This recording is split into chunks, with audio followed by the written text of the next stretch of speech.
JCI Vizag achievers సంస్థ అధ్యక్షుడు, world human rights council జాతీయ సీనియర్ ఉపాధ్యక్షుడు బి దిలీప్ కుమార్ బీజేపీ తీర్థం పుచ్చుకున్నారు.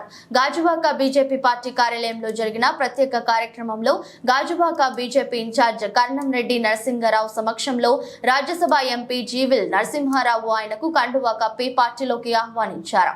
ఈ సందర్భంగా BJP MP GVL Narasimha Rao, Gajuwaka BJP in charge Karnam Reddy నరసింహారావులు మాట్లాడుతూ మోదీ అందిస్తున్న సంక్షేమ పథకాలతో దేశంలోని ప్రజలంతా సంతోషంగా ఉన్నారని, వచ్చే ఎన్నికల్లో బీజేపీ ప్రభుత్వం ఖచ్చితంగా మరోసారి అధికారం చేపట్టి పార్టీ కొడుతుందని అన్నారు.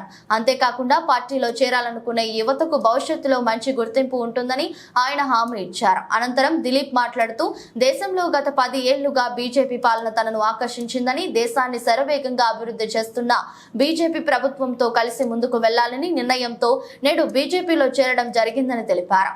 రానున్న రోజుల్లో బీజేపీని బలోపేతం చేయడానికి తన వంతు కృషి చేస్తానని తెలిపారు.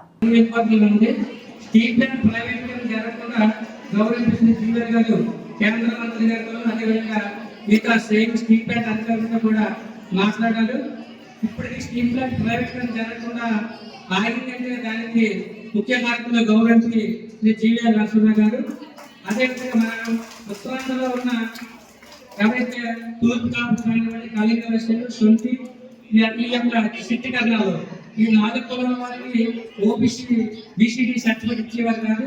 కానీ గవర్నమెంట్ జీవన దృష్టికి సంవత్సరాల క్రితం తీసుకువెళ్తే ఆయన పార్లమెంట్ లో మాట్లాడి, ఎన్సీబీసీ చైర్మన్ గారితో మాట్లాడి, సెంట్రల్ మినిస్టర్ గారితో మాట్లాడి, రాష్ట్ర ప్రభుత్వం వారికి ఫైల్ త్వరగా ఇక్కడ వచ్చేటట్టుగా సార్ దగ్గర నుండి చూసుకొని లెటర్స్ మీద లెటర్స్ పెట్టి ఫోన్ మీద ఫోన్ చేసి ఒత్తిడి చేయడం వల్ల ఇప్పుడు ఎన్సీబీసీ చైర్మన్ ఈడీ కూడా పూర్తయింది. రాబోయే రోజుల్లో ఖచ్చితంగా అది రాష్ట్ర వ్యాప్తంగా ఉన్న 4 కులాల వారికి రద్దు చేయబోతుంది.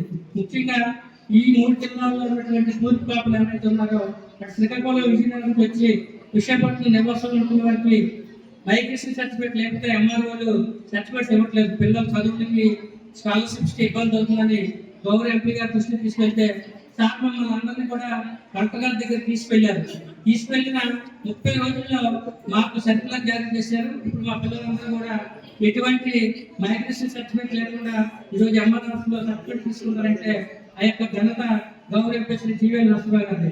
గత 30 ఏళ్ళుగా ఏ నాయకులు చేయలేని ఇటువంటి పెండింగ్ ఇష్యూస్ అన్ని కూడా సాల్వ్ చేస్తున్నారు. ముఖ్యంగా మన ప్రాంతంలో కూడా ఉన్నటువంటి రాయసనగర్ వాళ్ళు వచ్చారు, వాసనగర్ వాళ్ళకి కూడా 246 కుటుంబాలు సార్. వాళ్ళు రిటైర్డ్ హెచ్పీ ఎంప్లాయీస్, వాళ్ళు గవర్నమెంట్ డబ్బులు పెట్టి కొనుక్కున్నారు. గత 10 ఏళ్ళుగా తిరుగుతున్నారు పాపం. 2016 నుంచి అలా తిరుగుతూనే ఉన్నారు, కానీ ఎవరు పట్టించుకోలేదు. కానీ గౌరవ ఎంపీ గారు జీవన్ గారి దృష్టికి తీసుకెళ్తే ఆయన స్వయంగా వచ్చారు, ఆ కాలనీ పరిశీలించారు. వెంటనే కలెక్టర్ గారికి లెటర్ ఇవ్వడం జరిగింది. మళ్ళీ కలెక్టర్ గారు ఫోన్ చేసి వాళ్ళకి న్యాయం చేయమని మనం గట్టిగా చెప్పారు. ఆ ఫైల్ ఇప్పుడు ఆర్టీఓ దగ్గరికి వస్తుంది, వాళ్ళు ఆర్టీఓ నుంచి ఎంఆర్ఓ వస్తుంది.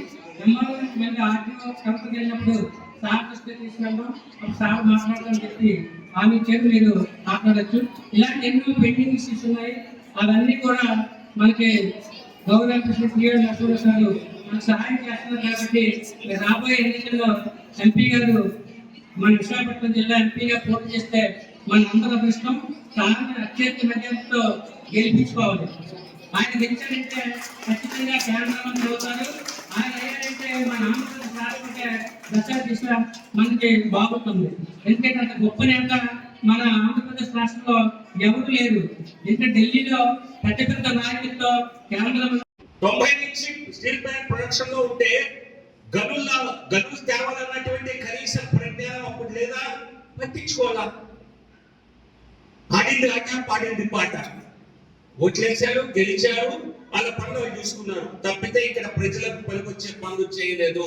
సో కాబట్టి ఇక్కడ ఖచ్చితంగా ప్రతి ఒక్క సమస్య విశాఖపట్నంలో నగరంలో మీకు ఎస్కోటకి వెనుకబడ్డ ప్రాంతం, భీమిలు కూడా చాలా నీటి సమస్య, ఇతర సమస్యలు ఉన్నాయి.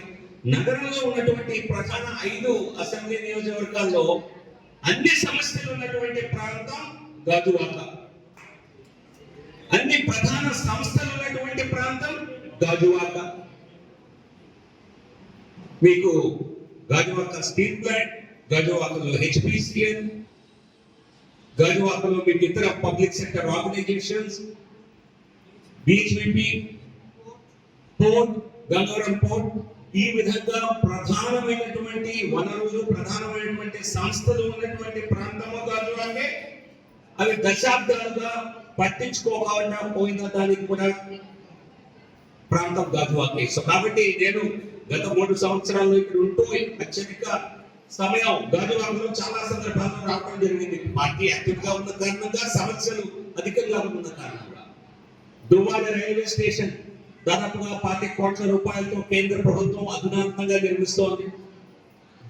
దువ్వాడ రైల్వే స్టేషన్ ఎక్స్టెన్షన్ కారణంగా అనేక రైళ్లు మరి దువ్వాడ మీదుగానే దువ్వాడలో ఆగబోతున్నాయి, దువ్వాడ మీదుగా వెళ్ళబోతున్నాయి. స్టీల్ ప్లాంట్ ని పరిరక్షించే విధంగా కేంద్ర ప్రభుత్వం ముందుగా 2.5 సంవత్సరాల క్రితం, 3 సంవత్సరాల క్రితం దాదాపుగా నిర్ణయం చేసినా అది ఒక అంగుళం కూడా ముందుకు వేయకుండా దాని రివైవల్ కోసమే కేంద్ర ప్రభుత్వం పనిచేస్తోంది.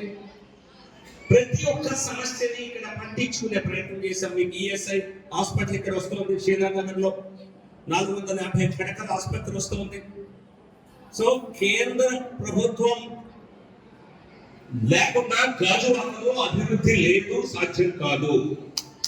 గాజువాకలో అభివృద్ధి అంటే అది కేవలం కేంద్రంతోనే సాధ్యం. సో కాబట్టి కేంద్ర ప్రభుత్వ పాత్రకి ఎక్కువ. కేంద్రంలో గెలిచింది బీజేపీ, గెలవబోయేది మళ్ళీ బీజేపీ.